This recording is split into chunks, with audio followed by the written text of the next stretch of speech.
Hi class, welcome back to Trope School. Today we're talking all about fake dating. Probably one of the most well-loved romance tropes out there.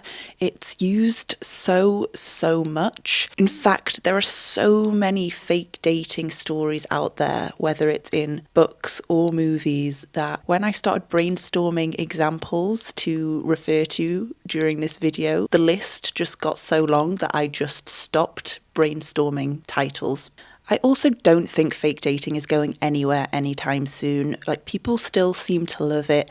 I don't really think people are burnt out of it yet.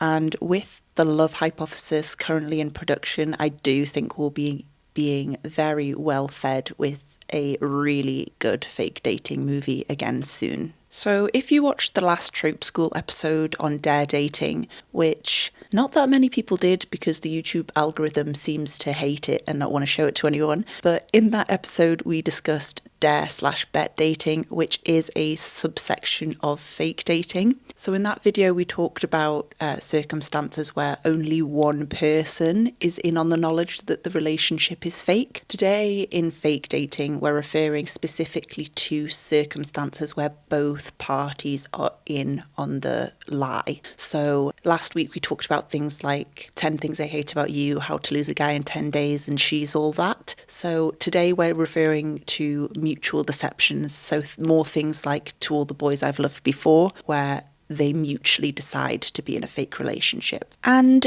they're kind of rare, but there are some very niche circumstances where only one person is doing the fake dating, but it's not dare dating. So I'm not really referring to those circumstances either. Those circumstances would be, for example, in While You Were Sleeping. That's fake dating, but only one person's in the know because the other person's in a coma. Quite a similar circumstance in the movie The Other Zoe. In that circumstance, it's fake dating, but the other person doesn't know because they have amnesia. There are also sort of things that arguably could be fake dating, like any form of the Cyrano de Bergerac plot. So if you don't know what that is, it's like when someone is helping someone date the other person by writing letters for them or telling them what to say. So it's the plot of Cyrano, Roxanne, the 90s movie Whatever It Takes. Sierra Burgess is a loser, the half of it. So that, I think, is its own trope within itself. So that form of fake dating we're also not talking about today.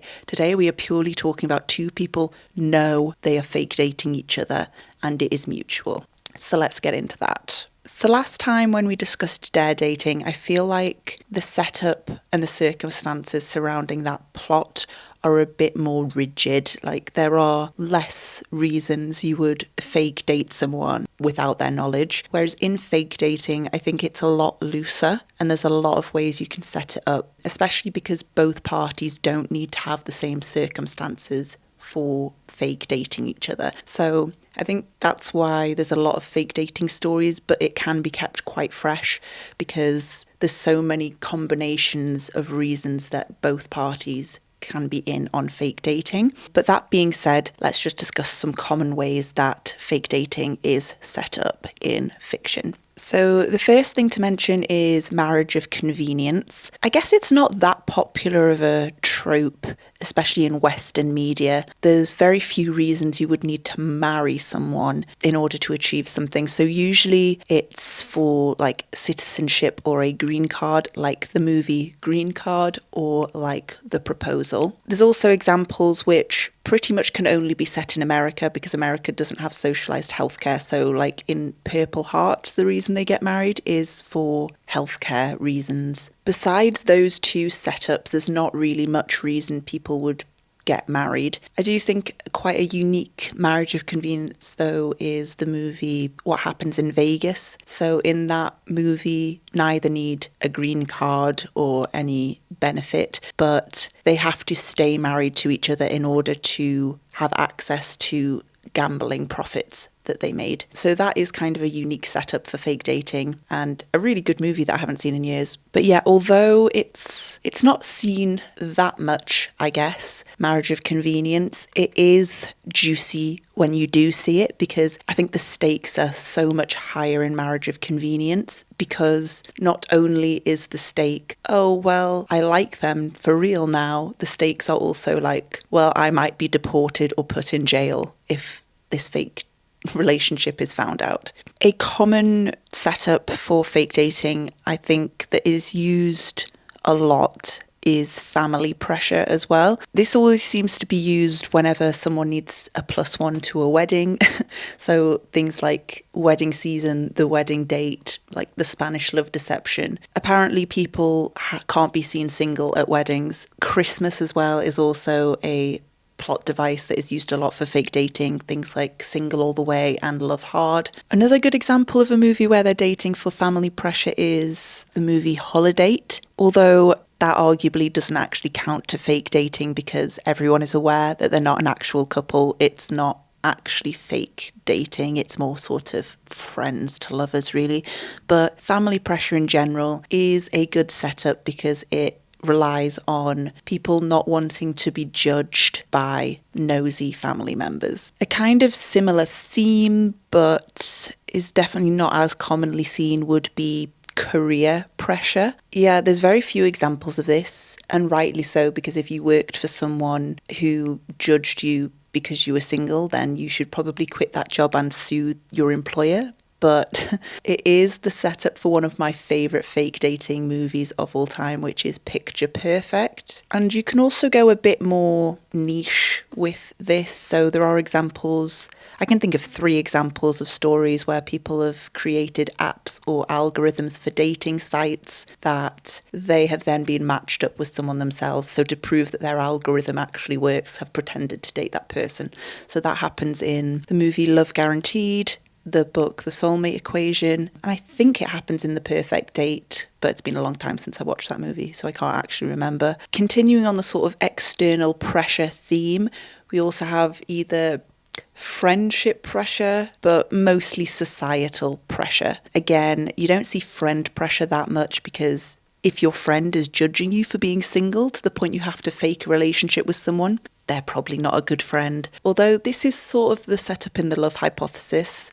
Like her friend's concerned she works too much and doesn't have a social life, so she pretends to have a boyfriend. This also happens in Happy Place by Emily Henry, which is about 2 exes who have broken up, but due to not wanting to upset their friends at like a wedding, they just pretend to still be together. So certain circumstances, friend pressure can work, but in a lot of circumstances, it would just be like they're not a good friend if you can't tell them that you're single. So I think societal pressure is probably more common in this circumstance. And again, societal pressure is quite hard because it has to be set up correctly so that you as an audience member don't just think, why can't you just be confidently single?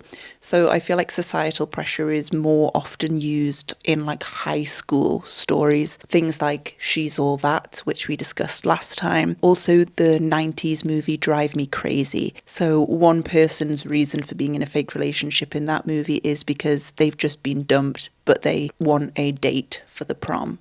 Now I'm left alone with the embarrassment and alienation of having to go stag to one of the biggest nights of our lives? Not very likely.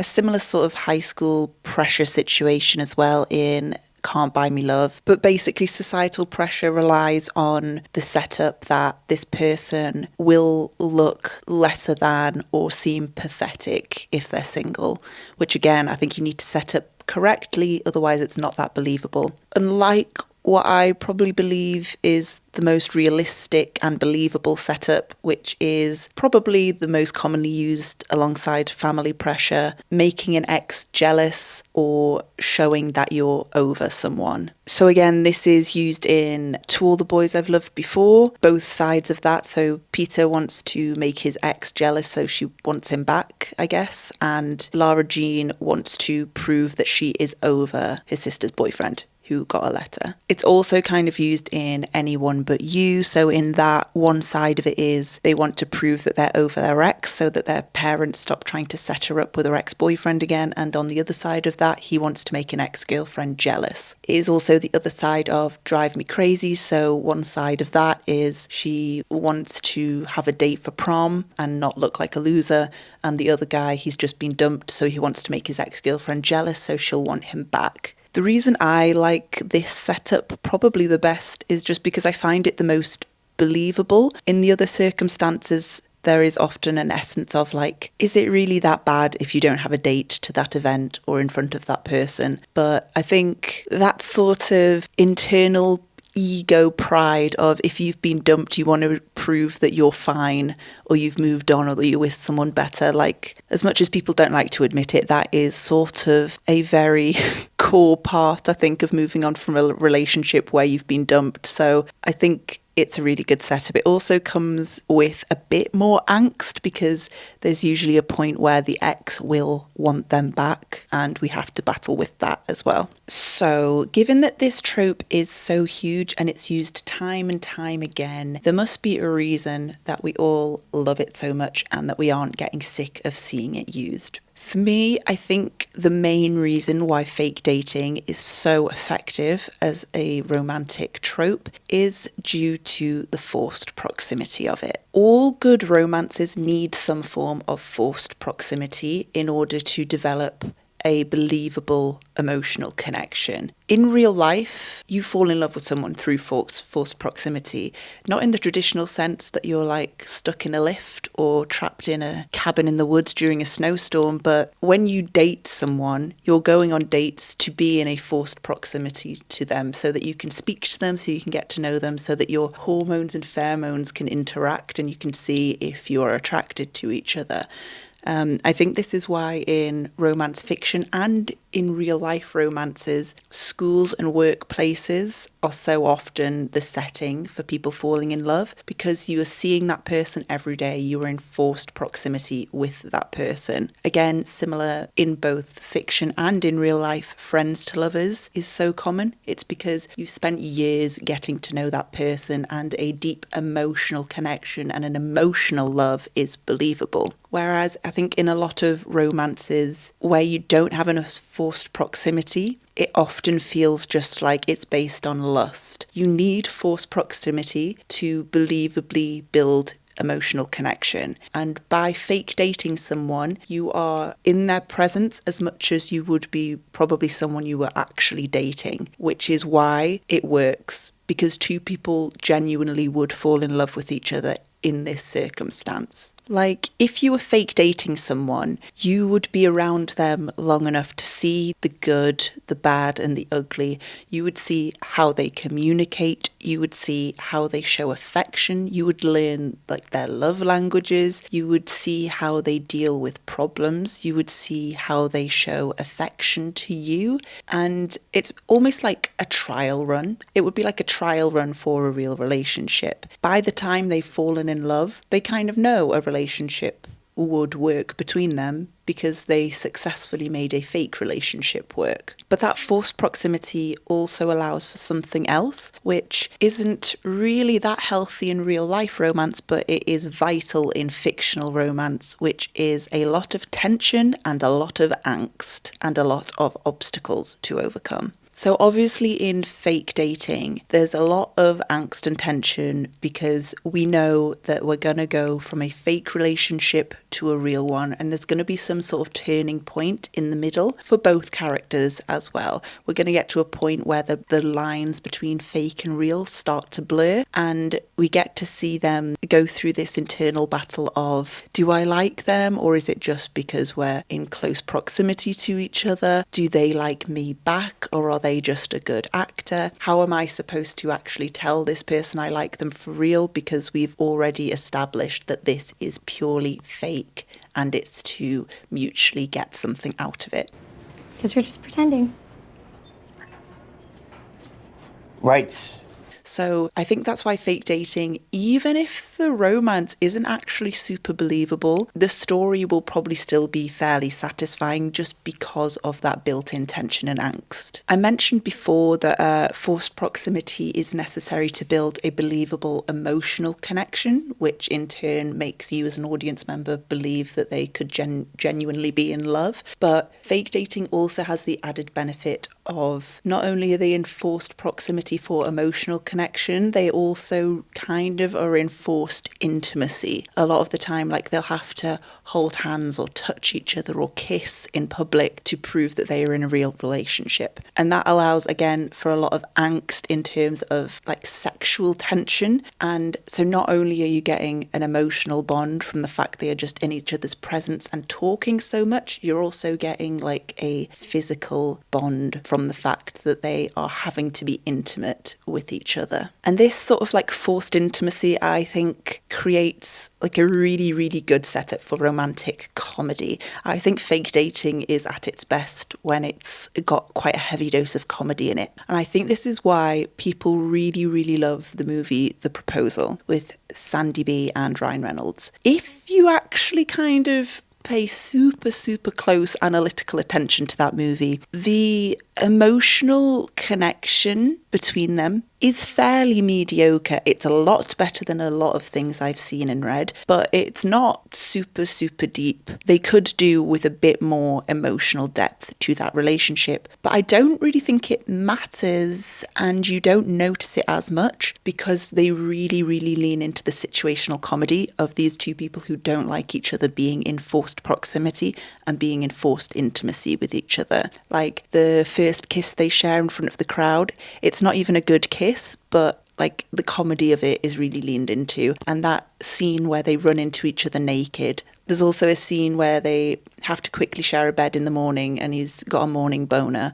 Oh my God. I'm sorry. It's morning. It's morning. Like there's so many opportunities for situational comedy to go with that slow burn romance. And I think that's why audiences love it as well. Me personally, I prefer my romances when they have comedy in them because I think all life should have some comedy in it. And fake dating is one of, I think, the best setups for romantic comedy. So the natural setup for fake dating with all its built-in angst and tension and forced proximity and forced intimacy does pretty much most of the time allow for a really satisfying romance story. But there are some circumstances where it's not going to be that great. So let's talk about some circumstances where the story is going to fail or not be very satisfying. The first thing, sort of ironically, because I just said the trope itself has a lot of high stakes. I think the biggest way fake dating is going to fail is if the stakes aren't high enough or the stakes aren't believable enough. Like, we need more resistance than the only reason we're not together is because we said we were pretending. Like I mentioned with the whole making an ex jealous, I think that's why that works so well, because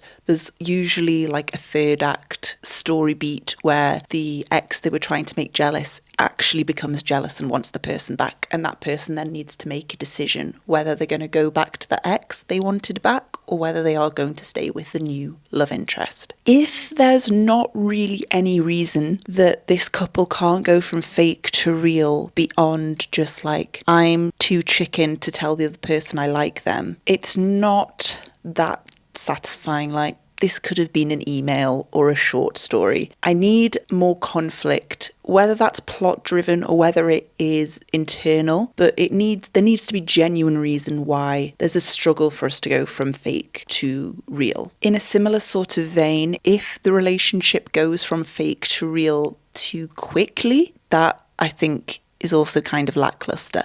Unless there is some sort of huge other plot point, it's not really going to be very satisfying. Like, if you're reading a fake dating book or you're watching a fake dating movie, you really want that to be the full storyline. You don't want to see them start actually dating at the end of Act 1. You want them to not really be dating until the emotional climax in the third act. We need a really slow burn, satisfying, believable build of a relationship. Also, this is something that I'm going to say in literally every video I make talking about what makes good romance, but it is simply that we must believe these two characters have a genuine, deep emotional connection, and we must believe that they genuinely love each other if they say, "I love you." There is nothing worse than consuming a romance story and at the end the people declare love and you just think, "You're not in love. I don't buy that." Or when you get to the end of a romance and you think that relationship won't last because it's built on absolutely nothing more than surface level shallow lust. In romance, we as an audience member must truly yearn for these people to be together because we truly believe that they have an emotional, deep connection and could be emotionally, truly in love. So we need more than just one sad conversation. We need more than just them eyeing each other in a sexual undertone sort of way. There needs to be proof that these two people are emotionally compatible.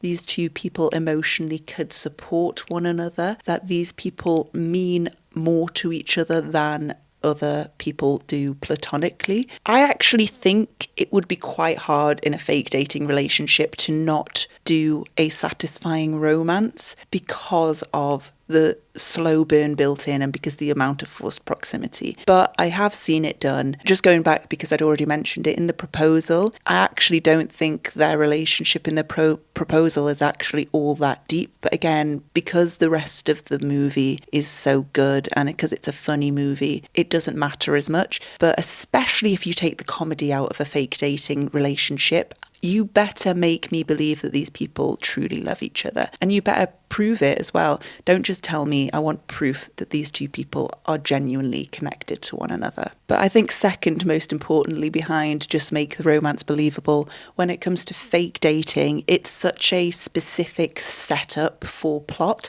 that the setup needs to be believable. Like I said, there's certain circumstances where the believability is much higher to other setups. But if I watch the setup of a fake dating and I just think, why can't you just be confidently single to that event like any normal functioning adult, then I'm probably going to be a bit annoyed. I need to understand why the character needs to have this fake relationship, why it is important to them. Otherwise, it leaves the audience kind of rolling their eyes and not truly fully invested. It also means you don't really care about the stakes going forward. You're not really bothered about the fallout of anyone finding out because you think, who cares if anyone finds out? Just be single at that wedding. So in the comments, do leave examples of fake dating stories that you think are done really, really well and why they're done well. Like, is it because the stakes are right or is it just because they really, really show a good romance? And equally, tell me which ones are terrible